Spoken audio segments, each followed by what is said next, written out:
What's up, everybody? It's time for Full Draw Friday, episode number 34. We're back at it. This one's going to be a little different. Like I talked about on the last episode, we're going to do some segments and stuff. We're going to break it up a little bit. I don't have a ton of names for these. I don't have any names for the segments really right now. I'm going to come up with some of those and some sounders for them, so it'll be kind of fun to go through and do that. I just didn't have time to do that this week. So it's going to look a little bit different, but we'll see how it goes. We'll see how things roll, and then we'll go from there. We're getting real close to the season starting. Austin's going to be hunting down, and Austin Stone from Tactical Approach is going to be hunting down in Kentucky this weekend. Their states, Missouri and Kansas, I believe, both open up around the second week of September. I know, like the Iowa youth season and disabled, I think they have a disabled season. It opens early in September. And then, we're only a month away here in Illinois even. We open October 1st, so we're looking forward to that, getting excited about it. But before we get into the episode, don't forget about our sponsor for Full Draw Friday, and that's Rodney Hawkins. If you guys are looking for your own piece of ground to manage and hunt, Rodney's going to be the guy to talk to. He grew up hunting and fishing in Southern Illinois, and he's now putting that love for the outdoors into selling recreational properties as a land specialist with Midwest Farm and Land. If you guys haven't heard of them, number one, you haven't been listening much to the podcast, but either way, they're not your average real estate company. They sold over $85 million worth of ground in 2022 with agents like Rodney all over Illinois. They're really a local company with a national reach. For more info, you can contact Rodney directly at 618-925-3153, and he'll get you taken care of. He's also got his own company called RG Outdoors. He's got blinds and blind chairs from Radix Blinds, in addition to an all-natural scent elimination product called Camo Dust. We've got some of that in the studio. We're going to try it this fall. I'm always skeptical about scent elimination stuff, so I'm curious to see how that stuff's going to work. But if you guys want to try it too, he's got it. He's also got Tactacam trail cameras now. So anything he's got, if you guys are interested in it, you can message them through their Facebook page, RG Outdoors. Email them at rgoutdoors@yahoo.com, or again, just call Rodney directly at 618-925-3153. Make sure you let them know that we sent you over there. You can follow us on social media, Ridge Hunter Outdoors. It's going to be on Instagram and Facebook, the ones we use the most. We do have a Facebook group called RHO Podcast Patrons. If you guys want to get in there, that's where we're going to ask questions. We're going to get your feedback on the podcast episodes. If we have guests coming on, we'll let you know so you can ask them questions. All that kind of stuff is going to be in that Facebook group, and some exclusive content. We'll probably do some giveaways in there as well, just for members of the group. RidgeHunterOutdoors.com, that's our website. Guys, go check out our all-natural whitetail scents. It's getting that time of year. We're going to have them back in stock in early October. Okay, so they're all-natural, and I try to make them fresh as possible, so I don't have any ready to go right now. But after the first week of October, be on the lookout for them to be back in stock. I'll have some. You guys got to try this stuff, whether you're running mock scrapes, whether you're spraying it on your boots to use kind of like they did the old drag rags, whether you're just spraying it out in front of the stand to get a deer to come by and stop and check it out. It works awesome for all of that kind of stuff. We got the calming spray, too.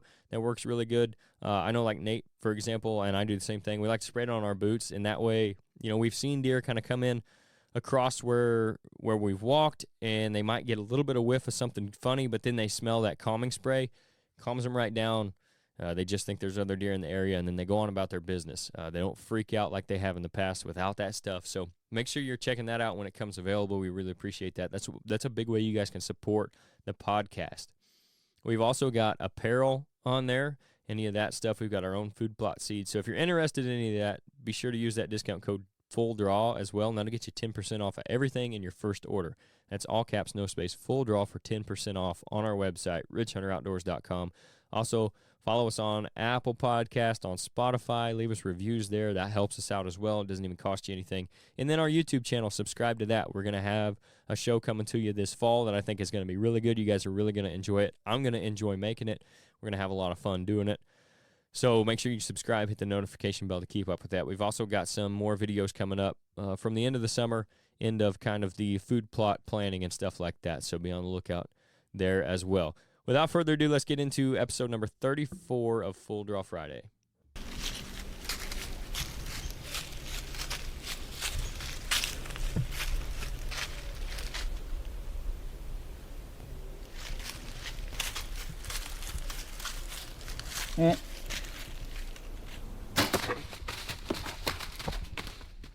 All right, so the first segment I'm going to try to do every week, and I'm not sure what we're going to call it, but it's going to kind of evolve with the season as well.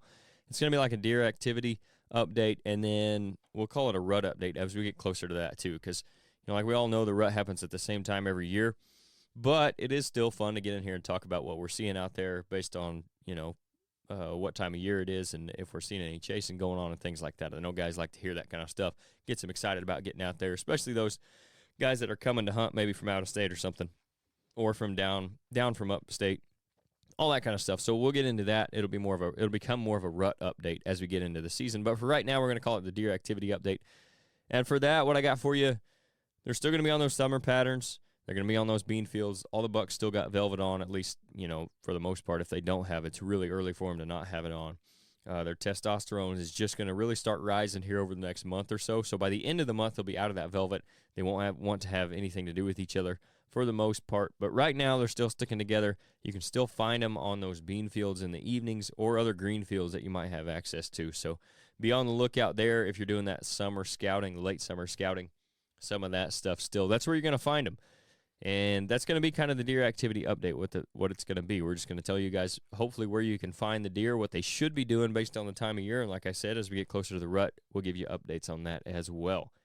The next segment we're going to add to the Full Draw Fridays is going to be kind of a legislative news segment. So what I mean by that is I'm going to try to find every week a new law or a law that's being introduced to try to get passed, or something that's recently been passed that could affect us, or something that's happened within the whitetail range. Or like this week, I'm going to do an article. I'm going to talk a little bit about what I saw in an article that had to do with guys that had broken one of the laws that's already existed, kind of the seriousness of it. So that'll kind of be what this legislative news segment is. Like I said, for this week, this is what I got. 3 hunters from South Carolina face federal charges for bringing home a CWD-infected buck from Kansas. A lab confirmed the test results in 2019, the state reports, marking the first and only time the disease has been verified in a deer that was transported into South Carolina.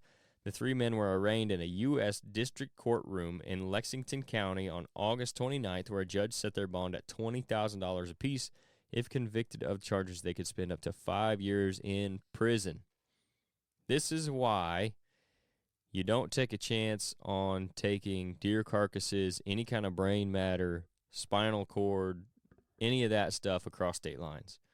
CWD, if you guys aren't familiar with it, it's not like EHD. It's not something that the deer can build immunity towards. It's not something that just happens every year naturally. They can't survive it like they can EHD in some cases. CWD is a death sentence for deer, and there is no known cure for it. They're still doing a ton of research on it. The NDA is really pushing hard for funding to do more research on CWD because it is, if a deer gets it, they're going to die, and they can spread it, and it's easy to spread as well. So that's why you see all these kind of precautionary laws about CWD, and we've talked about it before, like the mineral and supplement sites in Illinois. You can't do that kind of stuff, which there's debate on how much that actually transmits CWD, but they're not even taking a chance with it because it is so serious for the deer herd, and it could wipe out a herd.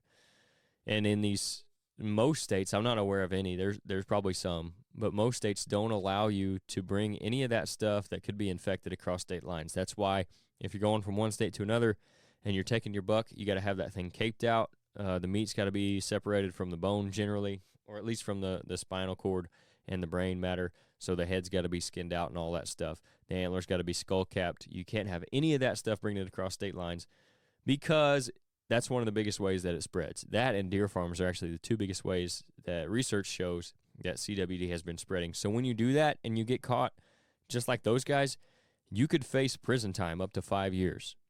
I don't know about you. It's not really worth it to me to spend 5 years in prison because I couldn't take the time to cut up a deer properly before I left and then got caught with it crossing state lines. That's just 5 years in prison doesn't sound like a lot of fun to me, especially for something as simple as that. So that's going to be kind of the legislative news segment. I'll find something like that, or again, new laws that are coming down, stuff that might affect us, like the trail camera stuff that we've talked about a lot, whether it be public land access kind of stuff, anything like that that we find interesting. We'll bring that to you every week. And then we're going to move into a habitat strategy or a hunting strategy for the week. It's going to be kind of a little tip segment. where this time of year, until the season gets here, we're going to talk about habitat stuff. And then once the season gets here, we'll talk about hunting strategies. So for this week, for the habitat, if you haven't got your plots sprayed yet to plant for this fall, get them sprayed, because you're going to be running out of time, because you need to give those things, a couple weeks to die, especially if you're going to till it or disc it. So get that done if you haven't got that done yet. If you have got that done, check your forecast, see if you got a decent chance of rain coming. Even if it's just supposed to cool down and get cloudy this time of year, that could mean there's a pop-up shower that's going to hit where your food plots are. That's a good time to get those things planted. You've got really till roughly the end of the month to get them planted and still have good food plots for the fall, especially if you're planting a brassica blend, radishes, or even turnips or anything like that, winter bulbs, winter wheat, if you're doing something like that too, rye, oats. So don't get too antsy about it, but at the same time, especially here in Southern Illinois, we got good soil moisture now, so especially if you're no-till drilling, now's a good time to do that, because you're going to have that moisture to bring it up, and then it's going to be ready for a rain when it does come. If you're not no-tilling, you can still get out there, broadcast it, and when that rain does come, it's going to do the rest of the work for you. Or you can even roll it in, if you're worried about that. Or if you're disking or tilling and you want to roll it into the soil, incorporate it a little bit better, you can do that as well. And then when that rain comes, that'll get you what you need. But be on the lookout for those rains right now. If you can plant just before rain, a day or two ahead of it, that's the time to get them in the ground right now. It's not just because the calendar says it's between August 15th and September 15th.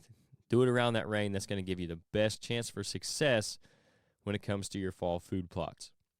Now, the next segment is going to be every week I'm going to pull, just like we did when we started the regular episodes, what we do sometimes when we don't have guests, what I've been doing on Full Draw Fridays occasionally. I'm going to pull an article, or part of an article, because we're not going to have time to read the whole thing, because I still want to keep these in that shorter window, because I want to get you guys into the weekend, get you some good info, get you pumped up about hunting the weekend if that's when you get to hunt, and then get you out of here. So I'm going to pull an article, part of an article from either North American Whitetail or Bowhunter Magazine that I think is interesting and, relevant to what we're talking about or the time of year, and I'm going to hit a little bit on it, and then that way you guys can kind of have something from a source other than just me. And this week, that's going to be out of North American Whitetail, and it's an article called The Best Tree Stand Locations by Season, and this was by Josh Honeycutt. We've done several of his articles in the past. They're always good, always informative, and you're going to have a lot of success if you follow kind of his tips. So we're going to talk about the early season first, obviously, since, like I said, for some places like Kentucky, it's here, early season, ready to roll, getting hunting this weekend. But then even as we get into the middle of September, those states like Missouri and Kansas are opening up. And then beginning October, you're still going to see potentially some bucks on somewhat of a summer pattern. So the article here says the off-season of sadness and withdrawal from deer stand therapy is over. Deer season has arrived, and it's time to release some bullets and arrows. Of course, the latter begins first. An early archery season offers late summer and early fall opportunities at whitetails that are focused on predictable bed-to-feed patterns. Just as much of the year is the key focus is food. The best summer bedding. Whitetails need different types of bedding throughout the season, and when it's warm, deer seek areas that are cooler and offer reprieve from the harsh sunlight. This is commonly on north-facing slopes, bottomlands, and areas that receive consistent wind flow. Early season food patterns. Whitetails are creatures of a habit. That said, individual patterns can last a few days or a few weeks. Generally, early season patterns last longer, and as the season progresses, they shorten. Finding an early season bed-to-feed pattern that target deer are using is a great way to catch a buck off guard. Isolated water sources. Goes on, a mature buck can consume between 3 and 5 quarts of water per day. They get some of this from moisture-rich food sources like your green fields and whatnot, your radishes, your clovers. But this is more so during the spring and early summer. Once deer season arrives, whitetails must get more of their water intake from direct sources. This makes an isolated watering hole close to bedding an excellent place to find success. So that's one reason we talk about water holes a lot. If you don't have a pond or something nearby, or a good-sized lake where the deer are getting water from, you can go in there and create your own water holes with even like a cattle trough. You can go in there and dig a hole and put that in. If you're digging little ponds, some people put tarps in them and stuff like that. It can be a really good key to success in the early season if you put those things like on your stands that are close to bedding or even just off of food sources. So that's another key to success that you can kind of create yourself. He goes on, pockets of falling fruits. Whitetails love diversity, and fruit trees offer an element of that. Apples, crab apples, pears, persimmons, plums, and other fruits are excellent food sources. Deer target these heavily when they begin falling because fruits go so quickly. I've seen increased daylight movements as deer attempt to consume these great foods before they are gone. So if you got apple trees, fruit trees, something like that, persimmons are pretty common around here. When they're falling, that's the time to hunt them. Just kind of like acorns, which he goes on to here. First and last acorns. The first acorns to drop are generally members of the white oak family. This is good for two reasons. First, deer prefer white oak acorns over those of the red oak variety. Secondly, deer start hitting these as soon as they begin falling. Hunters who focus on these have higher odds of intercepting a target animal, especially if the acorns falling are concentrated in a specific area. Of course, once acorns start falling, the early season is fading and the pre-rut is near. And we'll get into that probably at some point too. As we get closer to the pre-rut, we'll probably come back to this article for this segment of the Full Draw Fridays. But the acorns are a big one, especially in that early season. When you start getting them to fall, that's going to become a staging area for those deer. If you got those white oak flats especially, those bucks are going to come out and hit that and hang out in the timber where they feel a little more secure before they go out to their destination food fields after dark. So it's going to be just the same effect as those little kill plots, we call them, or holding plots, where you might plant a little plot inside a timber area to get them to come hold. And they'll probably even prefer those acorns to that food plot that you've got, just because it's natural for them. They know it, and they really like. I mean, it's really palatable to them, and they don't get it all the time. You know, we don't have a good acorn crop every year, so when we do have a good one, that can really play a key into your success during the early season. So that's going to be it for the magazine article segment. Again, I'll come up with better names for these at some point and sounders. But that's going to be what that segment is going to look like. And the last one I'll end with every week, hopefully, is a question of the week. And this week, I didn't get anything posted asking for a question of the week to answer, but we did just come back from the Illinois Deer and Beer Fest. So we did talk to a lot of people. And one of the questions I thought was interesting, especially for this time of year, is, have you got your trail cameras out yet? If not, what time do you put them out? Now, I don't personally have mine out yet because of where I hunt. Most of the deer that I'm going to be hunting are not there yet, and the ones that are there are going to be gone. And that, I think that's pretty common over the whitetail range, is this time of year, the deer that are on their summer patterns are not going to be in the same place. Once that velvet comes off and the testosterone goes up and they start to shift. Of course, maybe one buck in the bachelor group sticks around, maybe not, maybe none of them stick around. But for me, in my experience with the places that I hunt, it doesn't do me any good to run cameras this time of year. I'll generally put them up the middle of September, and that's not necessarily for that end of September window, but it's so I can get in there and get out of there, and then it's left alone for 2 weeks before the season starts. So that just gives the deer kind of time to settle if I bump anything out while I'm going in to put that camera up, more so than it is me trying to catch something at the end of September. And now that's not to say that some might show up the last week of September that I could potentially hunt and get on that stick around, because that has happened. But generally for me through the summer, I don't run them. Nate just put his up, I think, last week. I know he's kind of in the same boat, but there's places on his farm where he's got some deer that are real homebodies, and part of their summer range catches his farm as well as part of their fall range. So they might be in a little different location, but he's still going to see some similar bucks. So to me, the trail camera thing, when you start running them, and if you know what time of year, it really depends on what you know about your deer herd. And if you don't know anything about them, then maybe start running them early, and then you'll figure that out. If you're hunting a new property, a new permission piece, or you just bought land or something, set them out there in late July or early August, figure out what's around in the summer, and then see if any of those bucks stay. If they don't, you'll know you probably don't need to get your cameras up that early next year. If they do, then you know, get them out there in August. So that's going to be something, a case-by-case basis, in my opinion. That's just what I do, and it could be different for everybody. So I hope you guys enjoyed the episode. Again, we're going to start doing this segmented thing, so let us know what you think of it. If it absolutely sucks, we'll go back to the old way, but I think it's going to be fun. It's going to be better, throwing a little more information at you from a few different angles. So I appreciate you guys tuning in. Don't forget about this Monday's episode. We got Alex DeBoard from Talk About It Outdoors on in studio, so that's going to be a really good one. We enjoy talking with him every time we get the chance to, so I know that's going to be a good episode. So stay tuned for that on Monday. We'll see you guys then.